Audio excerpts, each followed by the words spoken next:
Good afternoon, everybody. Welcome to the Bold Inventor Show. It is right at noon on Pacific time, 3 o'clock East Coast. Got my co-host, Matt Kulseth, with me. Hey, Matt. Hello, hello. Good afternoon to you. How are things up in Minnesota?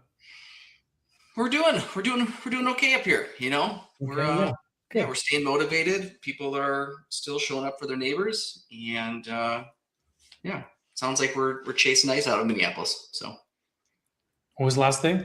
Sounds like we're chasing the ice out of Minneapolis. Good. That's great. Get them out. Get them out for sure. Yep.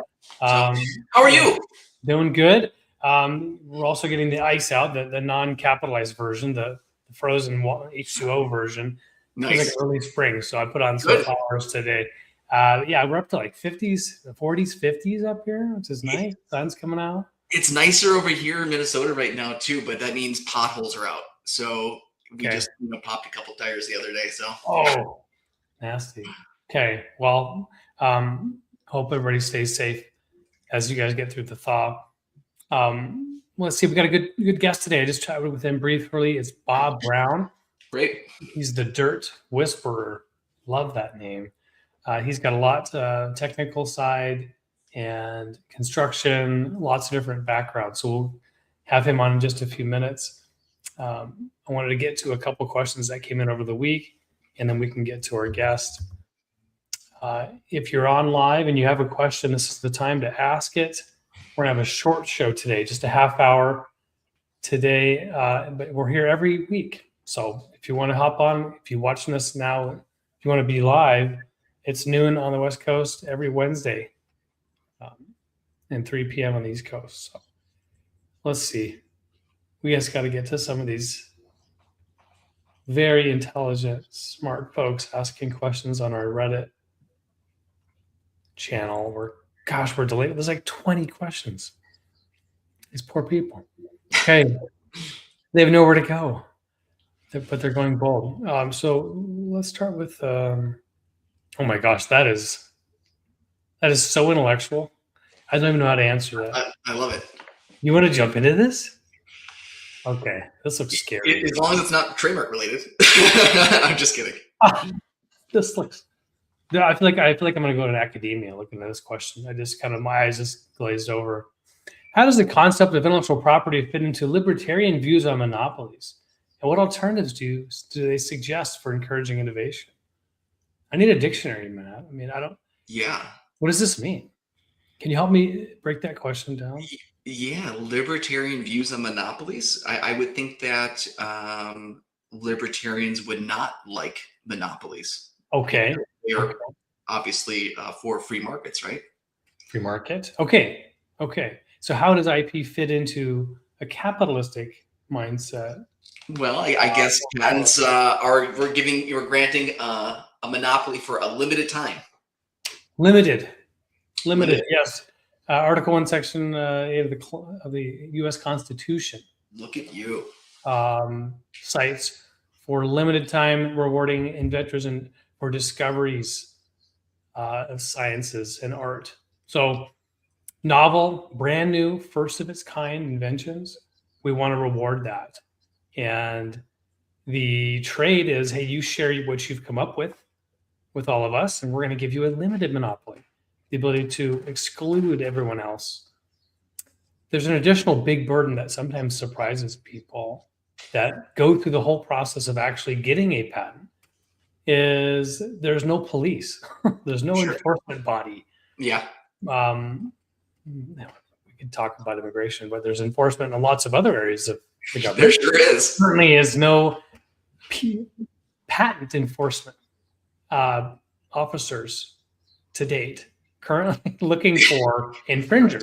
Don't give anyone any ideas now. Well, so that is on you, the inventor.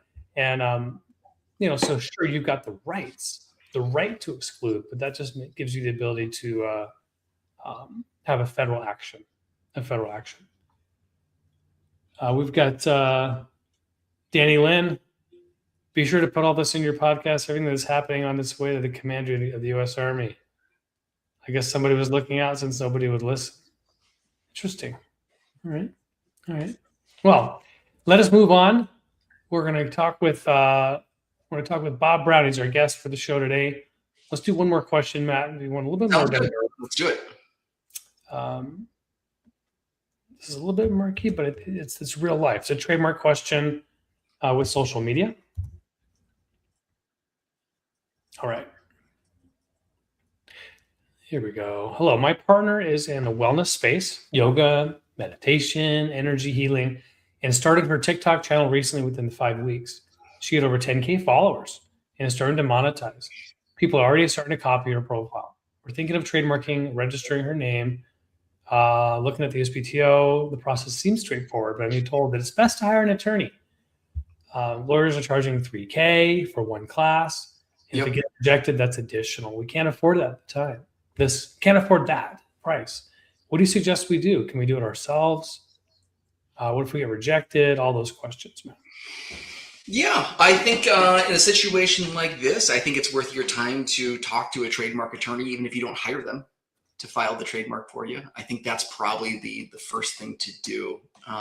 Clients can file their own trademarks. They certainly do. Some are successful, others aren't.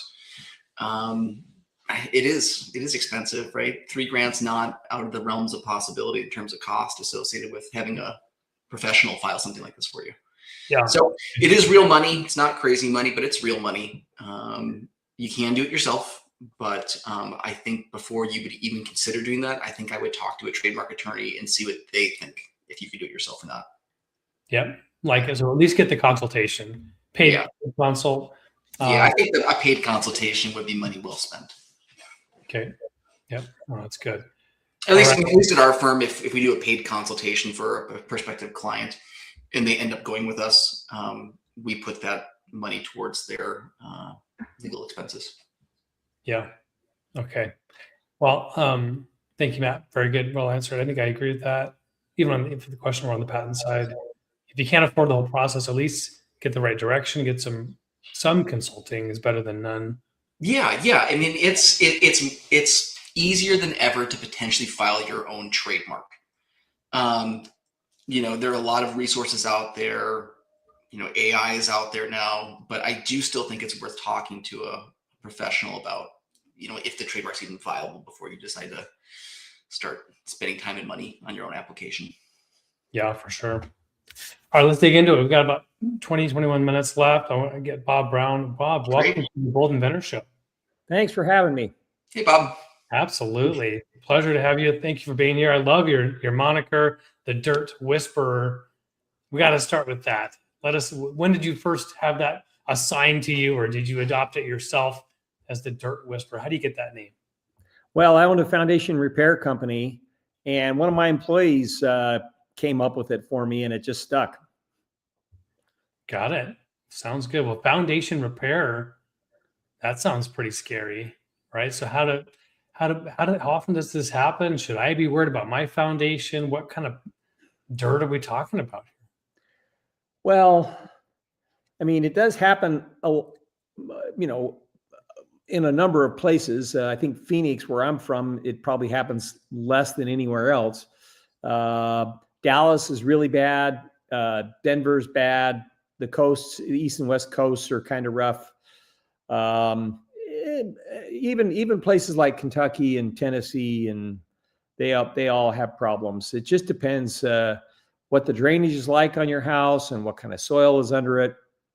And really, it's all about the soil, which is how I got my moniker, because you really want to understand the layering of the soils and how they're reacting to water, and what that does to the foundation, and how you interpret it, and then how do you fix it, right? All those kinds of things. Yeah, got it. And let's talk about maybe your background and kind of how you got into this industry. If you don't mind breaking this down with that, and maybe even before that, if you have gotten into any inventions prior to this. So I graduated from Arizona State University in architecture and in finance. And the finance degree was a couple of classes different than a real estate. So I've always been actively involved in real estate. I was supposed to be a developer, but I didn't have any money, so that plan didn't run very good, So I just started doing construction repairs. Actually, I did that through college. I actually worked my way because my parents didn't have any money. I actually just went out and did planter curb repairs for shopping centers. And I noticed that those planter curbs don't have any rebar in them and they break easily. So I said to the property manager, hey, I'll fix that and I'll put rebar in it, make sure it lasts, and so they like that idea. And so, I always looked at, okay, how do you fix it? How do you understand the problem, why it's breaking? And how do you come up with a better mousetrap to make it work better? And I always did that for my career, even just doing mundane things like concrete repair and masonry repair. I always tried to look beyond the just going and doing it over and over and over again, the same old thing, right? Try to look beyond that a little bit. And eventually that's what kind of led to a lot of my ideas.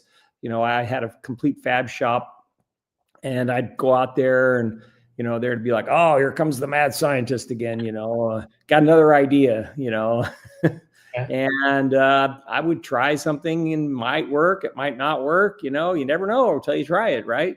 Sure. And my first invention, it was really kind of a waste of money. I think I spent like 50 grand on the patents, maybe more. Okay. And, it's like a mentor of mine, Peter Diamandis, said,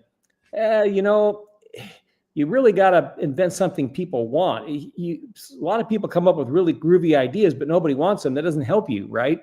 And that's exactly what I did. I came up with this really cool idea, but I didn't have a way to apply it. I wasn't doing new construction and nobody wanted it. It just sat there and did nothing. So I learned from that. And I realized that, hey, I need to solve real life problems that we're running into in a novel way. And then that started taking off. I started developing things that I could use right away. And now, after I sold my foundation repair company, I kept all the intellectual property, and I now have other contractors using those inventions. Got it. So you're now licensing your technology or your method or process to contractors. Okay. Got it. I'd like to kind of show that off. And that is the SpatialVision. Is that correct? SpatialVision is software that I've developed to help engineers and inspectors and contractors and also foundation repair contractors and flooring contractors to help them understand the levelness of a floor. You go in with an instrument called a manometer. About every 5 feet, you take a reading.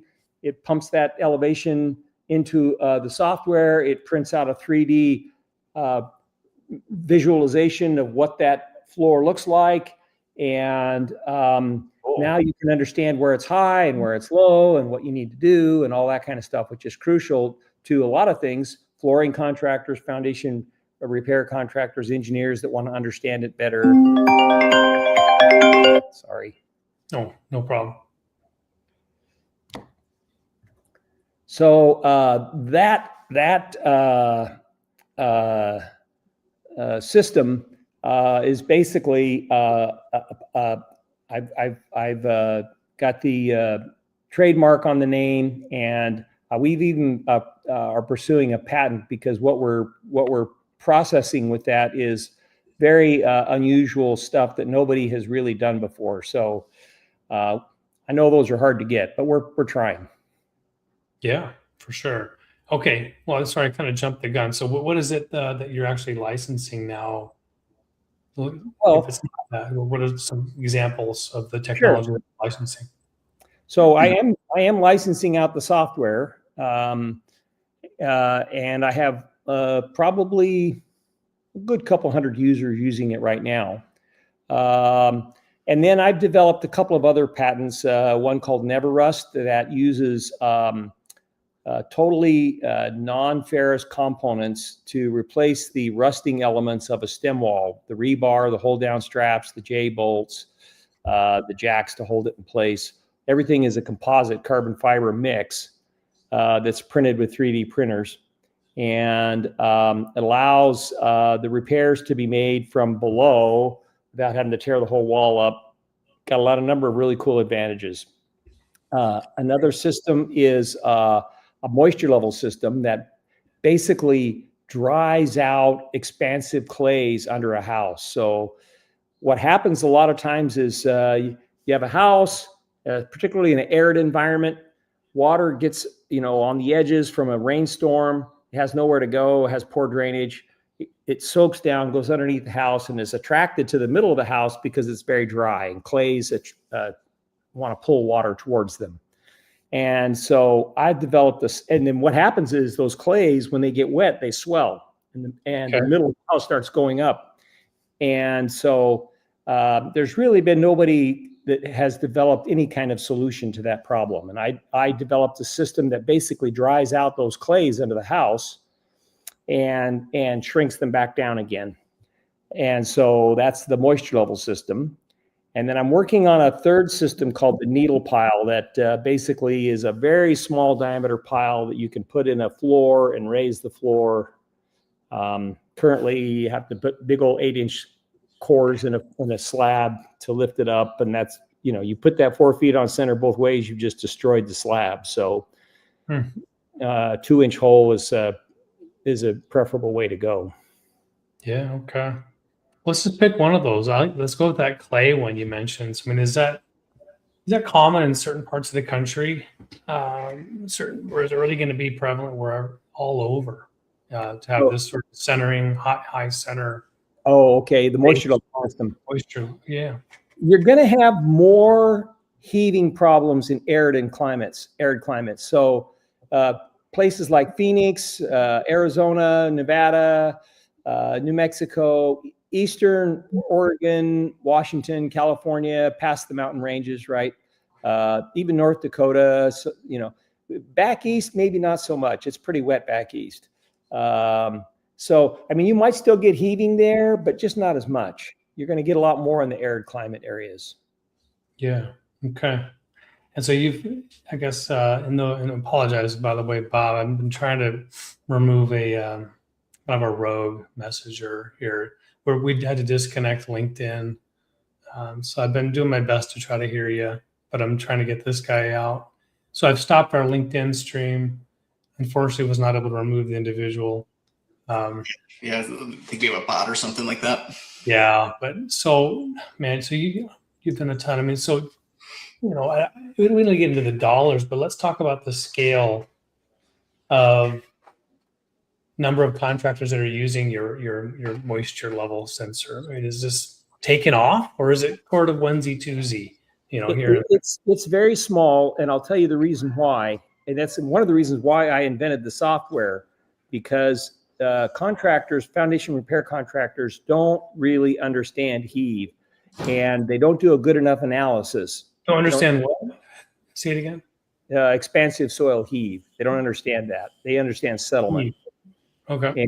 And so they want to put piers in everywhere where it's low, when in fact it might be low just because the middle's up, comparatively speaking. So you have to understand the problem. You have to understand the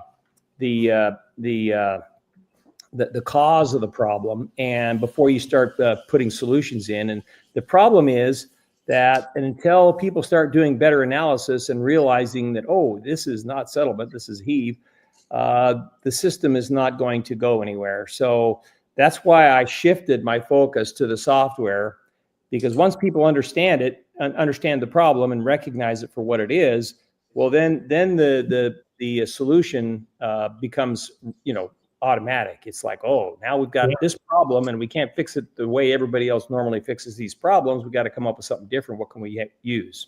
And there it is. Yeah, my mind goes to, real estate, buying in terms of disclosures, right? Sediment. Right. If I'm looking to have a new home built, I'm familiar with things like percolation tests for, water drainage, and maybe even for, septic and sewer or wells, but I don't think we hear enough about the actual soil quality for enduring, things like you're talking about. Is that even on a list? Well, you should always have a geotech on a new construction project. $3,000 is a really good investment so that you can avoid problems, because otherwise, without that soil information specifically that would come from a boring and from a soil engineer that understands the local geology and the strata and all that, without that, The structural engineer is just making guesses based on minimum allowable pressures, which, and it's not as simple as that, because there could be other problems that are completely unknown and unaddressed. So I think it's worth it to go ahead and do that. Interesting. Yeah, it's a wild world. I mean, what happens beneath the ground? You don't. Interesting. Have you seen things come up? Have you been, I don't know, deposed as an expert in any type of insurance cases you've gotten involved in? Yeah. So anything you can share? Any fun stories there? Well, I can't think of any of them from the court cases. I mean, there's cases all the time where people get these things mixed up, particularly contractors, because foundation repair contractors, like if you have a problem with your house, you Google foundation problem and up comes the foundation repair companies, because they spend $1 gazillion on Google. Then they're going to send out a commissioned salesperson who is paid 100% commission. And it might be a guy that was selling cars the year before, it's a salesman. And he doesn't really understand soil layering. He doesn't understand soil mechanics. He doesn't understand structural load paths. And so he's just telling people, hey, here's my idea, what I think you need to do, and it's a bit of a problem. Got it. So with going after the patent on the software side, and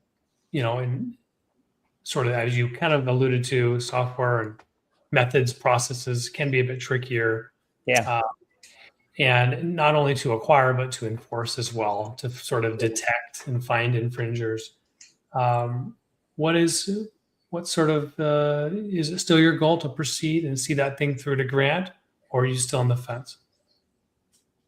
I'm sorry, what was the question again? Are you still looking to proceed with that? Or are you more like, it doesn't matter if it grants or not? Are you still going for it?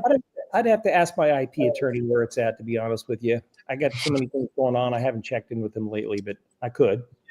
Yeah. It's not a priority for me, So, all right. Well, I guess so what is priority here in 2026 for you? What's sort of your number one thing you're focused on?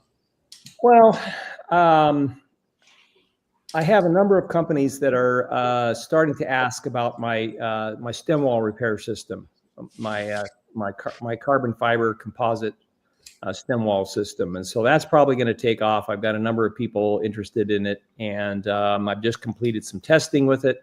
So that's probably, other than the software, which has already been going for quite a while, it's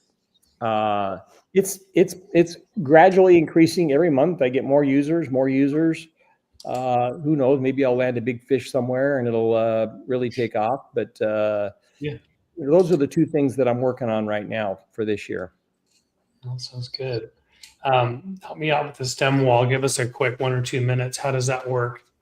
Sure. So stem walls have top and bottom rebar, and they're about 18 inches tall and about 6 inches wide.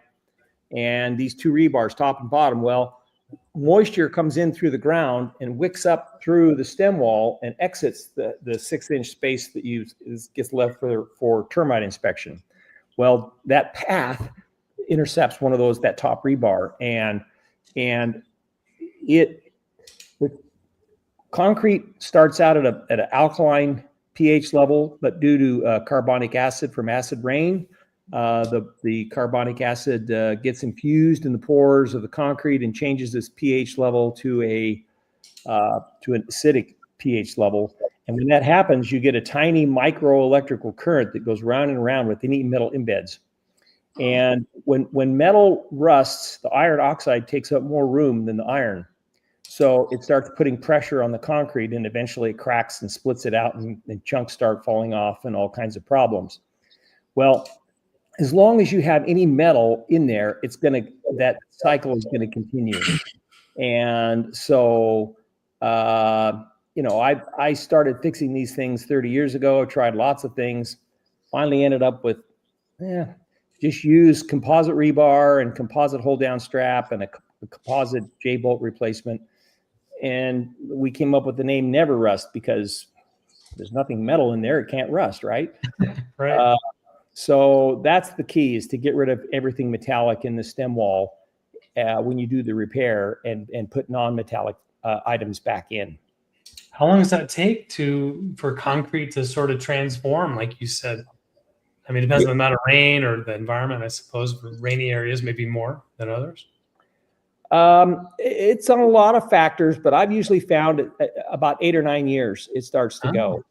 Wow. Okay.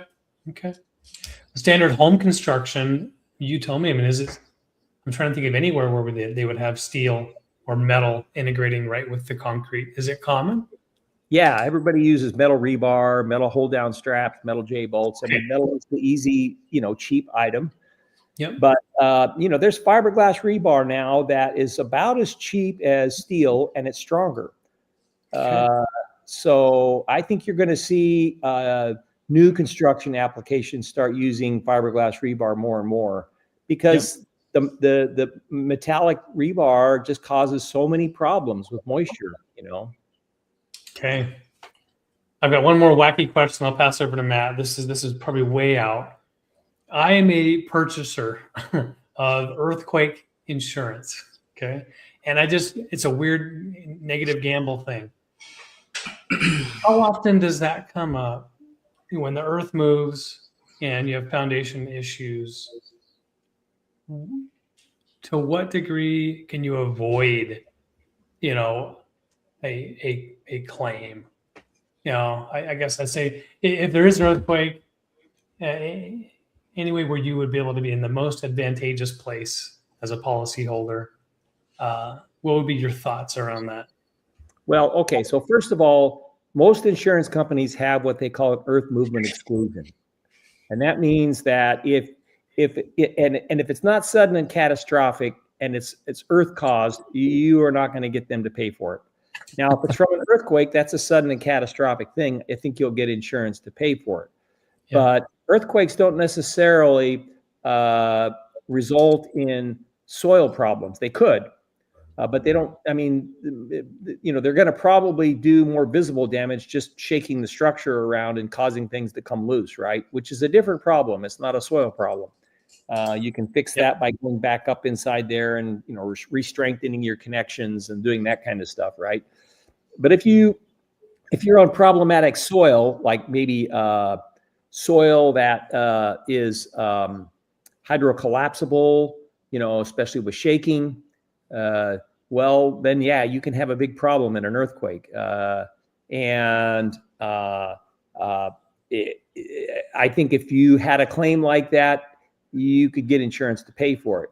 I don't really know that there's much you can do to prevent it, except being cognizant of the soil that you're building on in the first place, and maybe not building in a place that has liquefaction as a possibility. You can build a really, really strong structure, but that doesn't stop it from sinking into the ground. It'll just kind of sink all together, on one end maybe or something,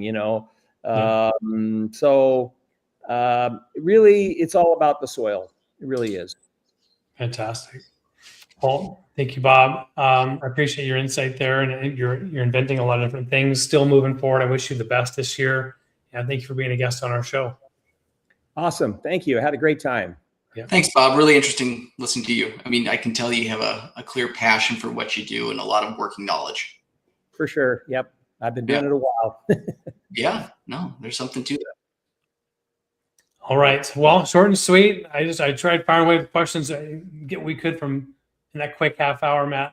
I'm gonna let you get back to your day and let you all have a wonderful week. We'll be here next week on the Bold Inventor Show. Go big, go bold.